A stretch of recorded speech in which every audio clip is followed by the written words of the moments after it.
بعض علماء نے ان کے اقوال حکمت کو درج فرمایا ہے، وہ فرمایا کرتے تھے لیس العید لمن لبس الجدید انما العید لمن امن من الوعید۔ عید اصل یہ نہیں کہ محض نئے کپڑے پہن لیے جائیں، بلکہ عید تو اس کی ہے جو اللہ تعالیٰ کی وعید سے محفوظ ہو جائے، یعنی گناہوں سے اور معاصی سے بچے اور اپنے آقا کو راضی کر لے۔ اصل عید تو اس کے لیے ہے، لیس العید لمن توقر بالعود، اصل عید اس کی نہیں جو عود سے اپنے آپ کی عود کی خوشبو استعمال کرے، انما العید للتائب الذی لا یعود، بلکہ عید اس توبہ کرنے والے کے لیے ہے جو عزم کر لے کہ اب کبھی گناہ نہ کروں گا۔ عید تو اس کے لیے ہے کہ جو رمضان میں اپنے جھوٹ سے، غیبت سے، چغلی سے، بہتان سے، گانوں سے، فلموں سے، دھوکہ دہی سے، رشوت سے، سود سے، ماں باپ کی نافرمانی سے، اپنے بڑوں کے ساتھ بدتمیزی سے، رشتہ داروں کے ساتھ بدسلوکی سے جو توبہ کر کے اپنے آپ کو اللہ کی طرف پھیر لے، عید تو اس توبہ کرنے والے کے لیے ہے۔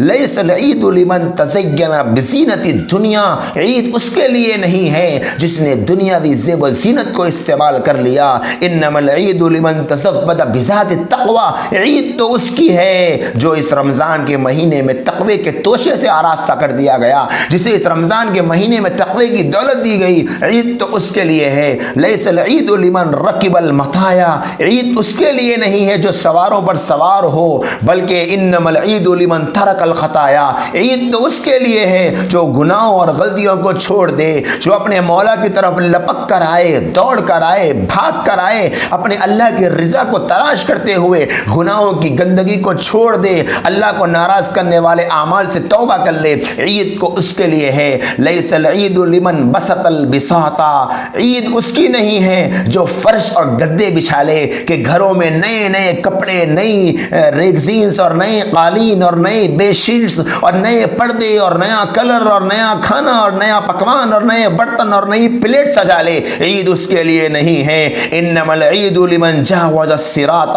بلکہ عید تو اس کے لیے ہے جو اپنے لیے پل صراط سے گزرنے کا انتظام کر لے۔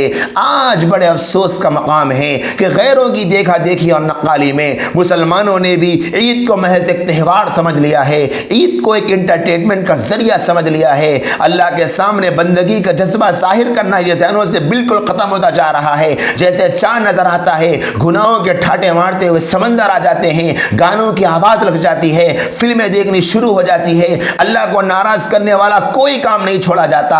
یہ عید کے مقصد کو، عید کے پیغام کو، عید کے میسج کو نہ سمجھنے کا نتیجہ ہے۔ اللہ والوں کا تو یہ حال ہوا کرتا تھا، بعض صحابہ کے بارے میں علماء نے لکھا کہ وہ عید کے دن رویا کرتے تھے، پوچھنے والے پوچھتے کہ کیا ہو گیا، آپ کیوں رو رہے ہو؟ تو کہتے کہ روزے تو میں نے رکھے ہیں لیکن پتہ نہیں میرا اللہ میرے روزوں کو قبول کرے گا یا نہیں کرے گا، اگر میرے روزے اور میری عبادتیں اس مہینے کی قبول کر لی گئی تو میرے لیے یہ عید ہے، ورنہ میرے لیے تو وعید ہے۔ ان اللہ والوں کا جن کے ہر سجدے میں اللہ کی یاد کی لذت ہوا کرتی تھی، یہ بے چینی اور بے قراری، اور ہم جیسے گنہگاروں کا جنہیں 30 روزوں میں بھی شاید ایک سجدے میں اللہ صحیح طریقے سے یاد نہیں آیا ہوگا، ان کا یہ حال ہے کہ وہ عید کا جشن منا رہے ہیں۔ اسی لیے کسی بھی اللہ والے کی زندگی میں آپ کو یہ بات نہیں ملے گی کہ انہوں نے عید کی تیاری میں کپڑوں کی فکر کی، سامان کی فکر کی، عید کی تیاری میں گھروں کو سجانے کی فکر کی۔ وہ دنیا کو ہلکا کیا کرتے تھے، آخرت کو اسٹرانگ کرتے تھے، آخرت کی فکر زیادہ کیا کرتے تھے۔